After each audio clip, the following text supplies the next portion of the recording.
Hello everyone, welcome to Avipedia. My name is CA Pradyuman Kumar and I am the tutor and coach for auditing. So last video में हमने क्या करा था, हमने modes and types of audit का जो हमारा topic है उसके कुछ एमसीक्यूज परफॉर्म करे देखे थे, जिससे आपको एक ओवरऑल व्यू मिल जाता है जिसकी क्वेश्चंस किस टाइप के आ सकते हैं पेपर में. सो आज का जो हमारा एमसीक्यू का टॉपिक है दैट इज ऑडिट डॉक्यूमेंटेशन. ये भी हमने डिटेल में कवर कर लिया है इन द हमारे जो लाइव बैच चल रहा है उसके अंदर, and we have thoroughly gone through all the basically इसमें जो भी हमारे कंसेप्ट हैं उसके अंदर हम उसके ऊपर हमने थोरोली डिस्कशन कर लिया है, अच्छे से उसको गो थ्रू कर लिया है. तो अब हमारे को बेसिकली इसके एमसीक्यूज देखने हैं कि इसके एमसीक्यूज कैसे आते हैं and what are the topics जो भी एमसीक्यूज में आ रहे हैं उनको एक बारी गो थ्रू कर लेते हैं. इसकी जो ज़्यादा एमसीक्यूज नहीं है, it is all about 10 MCQs होंगे एंड एक बारी हम उसको अच्छे से देख लेते हैं ताकि हमें एक क्लैरिटी मिल जाए कि पेपर में हमें किस टाइप के questions from this particular topic face करने को मिल सकते हैं. ठीक है, तो this is going to help a lot in the examination. जो हमारा first MCQ that is basically what is the primary purpose of audit documentation. Audit documentation करने का हमारा मेन मकसद क्या होता है, ताकि हमारे पास एक रिकॉर्ड अवेलेबल हो कि हाँ हमने एक्चुअल में ऑडिट परफॉर्म किया था. और कोई हमारे से आके एक्चुअल में पूछे कि हाँ आपने ऑडिट परफॉर्म किया था, क्या आपके क्या प्रूफ है कि आपने ऑडिट करा था, तो उसको जस्टिफाई करने के लिए हमारे पास क्या होना चाहिए, डॉक्यूमेंट्स होने चाहिए. तो basically to prepare financial statements नहीं, to provide a record of the audit work perform and audit evidence obtained. ठीक है, तो simple the answer is this. मैंने ऐसा बोला कि हाँ हमने ऑडिट काम किया था एंड एविडेंस लिया था, उसके लिए हम क्या करते हैं, बेसिकली डॉक्यूमेंटेशन करते हैं to ensure compliance with tax laws. ठीक है, तो इसके लिए नहीं होता है to determine audit fees. Audit fees determine करने के लिए थोड़ी ना हम क्या करते हैं, डॉक्यूमेंटेशन करते हैं.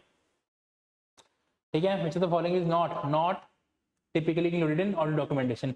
इनमें से क्या ऑडिट डॉक्यूमेंटेशन में इंक्लूड नहीं होता. हम ऑडिट प्रोसीजर परफॉर्म करते हैं, डॉक्यूमेंट करते हैं, बिल्कुल करते हैं. ऑडिटर से जो कंक्लूजन ड्रॉ होती है वो करते हैं, बिल्कुल करते हैं. टैक्स रिटर्न नहीं, बिल्कुल भी नहीं करते. टैक्स रिटर्न का हम क्या करेंगे. ठीक है, ऑडिट एविडेंस जो भी अपने ऑब्टेन किया है उसको हम डॉक्यूमेंट करते हैं, बिल्कुल करते हैं. तो ये this the answer is C. Audit documentation should be retained for a minimum period as required by auditing standards and regulatory boards. What is usually minimum retention period? Usually minimum retention जो period होता है वो वैसे तो 7 years होता है, but कुछ case में कम भी हो सकता है, बट वैसे इट इज 7 years. अगर हम क्लास में जो हमने पढ़ा था उसके बेसिस पे चले, इट इज 7 years. यहाँ पे आंसर इज डी. ठीक है, but it can be 5 years as well in some cases. But basically depends upon case to case, but usually it is 7 years अगर हम जनरली लेके चले टर्म को. ठीक है, ऑडिट वर्किंग पेपर जो है should be what, it should be owned by client. बिल्कुल भी नहीं. ऑडिट वर्किंग पेपर्स क्या है, हमने जो ऑडिट करा है वो हमारे वर्किंग पेपर है, तो हमने जो ऑडिट परफॉर्म करा है, जो प्रोसीजर्स लगाए हैं, उसका जो रिकॉर्डिंग है, उसकी जो डॉक्यूमेंटेशन, उसके जो वर्किंग पेपर्स हैं, उसका क्लाइंट रख के क्या करेगा, वो कहाँ होने चाहिए, वो हमारे पास होने चाहिए भाई. Considered confidential and retained by the auditor, बिल्कुल ठीक है, हमारे पास होने चाहिए. तो it is the right answer. Share freely बिल्कुल भी नहीं करेंगे भाई. हम क्यों शेयर करें, हमारा काम हम क्यों शेयर करें भाई. हमने ऑडिट परफॉर्म कर दिया, कोई हमसे क्वेश्चनिंग करेगा तो उसका रिप्लाई देने के लिए हम वो यूज कर सकते हैं, but it is not something which is freely available कि जाके कोई भी चेक कर ले, ऐसा नहीं होता. Discarded after the audit report is submitted, नहीं बिल्कुल भी नहीं भाई. हमें रिटेन करना होता है कि बाद में कोई हमारे के ऊपर जस्टिफिकेशन लगा दे कि आपने ऑडिट किया था कि नहीं, उसके लिए हमें वी रिक्वायर इट. ठीक है, which of the following is the most persuasive form of audit evidence. most persuasive form, जैसे कि मैंने क्या बोला, मोस्ट परसुएसिव फॉर्म क्या होता है कि इसमें सबसे बेहतरीन, सबसे बढ़िया, सबसे ज्यादा reliable form of audit evidence क्या होता है, जिसके ऊपर हम सबसे ज्यादा रिलाय कर सकते हैं, जो सबसे ज्यादा अनबायस्ड होता है, जिसे कहते हैं ना अनबायस्डनेस. तो unbiased audit evidence, most reliable audit evidence कौन सा होता है, that is something which is obtained from third party. तो इंक्वायरी फ्रॉम क्लाइंट पर्सनल बिल्कुल भी नहीं. External confirmation, external means third party confirmation, third party confirmation, जो थर्ड पार्टी कंफर्मेशन होती हैं that is called external confirmation. तो सबसे ज्यादा रिलायबल कौन सा होता है, external confirmation is the most reliable. Observation of procedures, it is not reliable. Observation करना it is not a reliable या persuasive audit evidence. Analytical review, analytical means analysis करना, एनालिटिकल रिव्यू मींस एक on the basis of your analysis you review the particular thing. ठीक है, तो it's called analytical review, तो that is also not a persuasive audit evidence. Inquiry from client personal से oral inquiry, written inquiry करना, it is also not a persuasive audit evidence. तो सबसे reliable evidence का होता है एक्सटर्नल कंफर्मेशन, थर्ड बंदा हमेशा अनबायस्ड या फिर इंडिपेंडेंट आंसर देता है अनलेस एंड अनटिल मैनेजमेंट को या क्लाइंट को पता लग जाए कि हाँ हमने उनसे कंफर्मेशन मांगी और उसको फोन करके बोल दे कि जो कंफर्मेशन आएगी उसको ओके कर दियो, चाहे वो गलत भी क्यों ना हो। बट वैसे भी यूजली थर्ड बंदा हमेशा डरता है गलत चीज के ऊपर साइन करके भेजने में, तो हमेशा वो ट्राई करेगा कि मैं जो भी चीज सही है उसके ऊपर ही साइन करूं, क्योंकि उसके साइन मैटर करते हैं। अगर वो बाद में पकड़ा जाता है एंड उसको पूछा जाएगा कि आपने किस बेसिस पे दिया था, तो उसके बेसिस नहीं हुआ तो he will be also be convicted. Okay, audit evidence जो है is considered sufficient. Audit evidence sufficient कब माना जाता है? सफिशिएंट मींस कि भाई क्वांटिटी मैं भर गया, I am sufficiently fulled, that means कि सफिशिएंटली मेरे को चीज मिल गई। Same way it is gathered only from external sources, ठीक है, तो नहीं।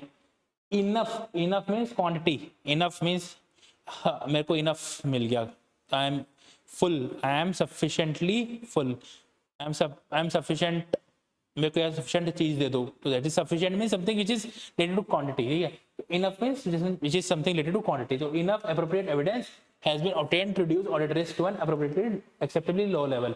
ऑडिट रिस्क को लो करने के लिए हमें सफिशिएंट या फिर एक पर्टिकुलर क्या कहते हैं उसे बेसिकली इनफ ऑडिट एविडेंस मिल गया।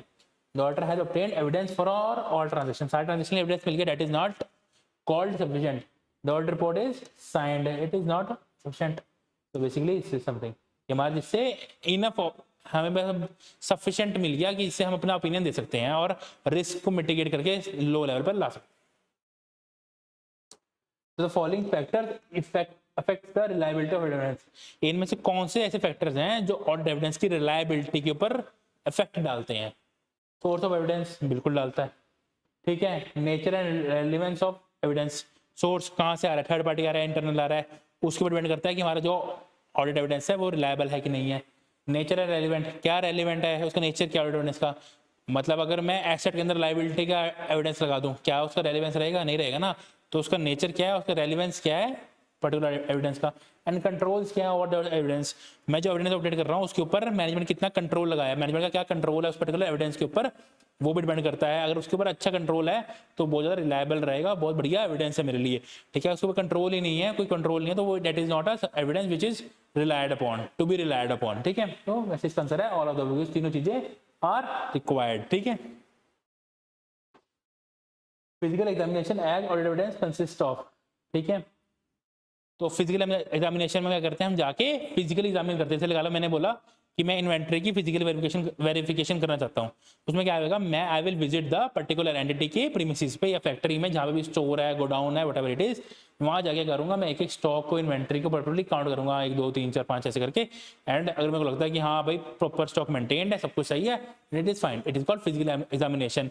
एसेट का भी हो सकता है, मैं जाके कहता हूँ एंटिटी की फिक्स एसेट है, एंटिटी कह रही है मेरे पास 10 मशीनरी है, 2 बॉयलर है, मैं क्या 2 बॉयलर दिखा दो, अच्छा 1 ही 2, ठीक है मैंने गिन लिए, 10 मशीनरी दिखा दो, 10 मशीनरी का, that is called physical verification. मैं फिजिकली जाके चीज को वेरीफाई कर रहा हूँ, एग्जामिन कर रहा हूँ, ठीक है। तो फिजिकल एग्जामिनेशन जो है वो एक audit as audit evidence consist of, क्या उसमें होता है, reviewing document for authenticity, document authenticity नहीं करते, verifying asset by direct inspection, बिल्कुल मैं जाके एसेट, इन्वेंटरी का एसेट है, एक्चुअल फिक्स एसेट एक एसेट होते हैं, तो उनको जाके डायरेक्ट इंस्पेक्शन से वेरीफाई कर रहा हूँ। Receiving return conformation from third party, नहीं, फिजिकल वेरिफिकेशन नहीं, इंक्वायरी ऑफ मैनेजमेंट बिल्कुल भी नहीं, तो it is the guidance,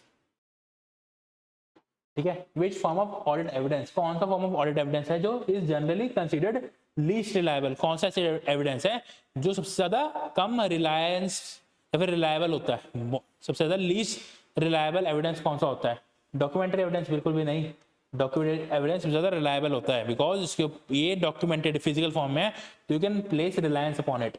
inquiry जो है वो it is something which is can not be, मैंने जाके इंक्वायरी परफॉर्म कर ली, मैंने जाके किससे बोल दिया कि आप बता दो, तो inquiry usually is not a reliable. Observation क्या है, मैं खुद जाके ऑब्जर्व कर रहा हूँ, दैट मीन्स कि it is something which is I can see from my own eyes, तो मैं उसके ऊपर रिलायंस प्लेस कर लूंगा कि हाँ मैंने जो देखा है वो सच है या फिर झूठ है। रीपरफॉर्मेंस में जाके उनको बोलता हूँ कि पर्टिकुलर चीज को रीपरफॉर्म करके दिखाओ मेरे को।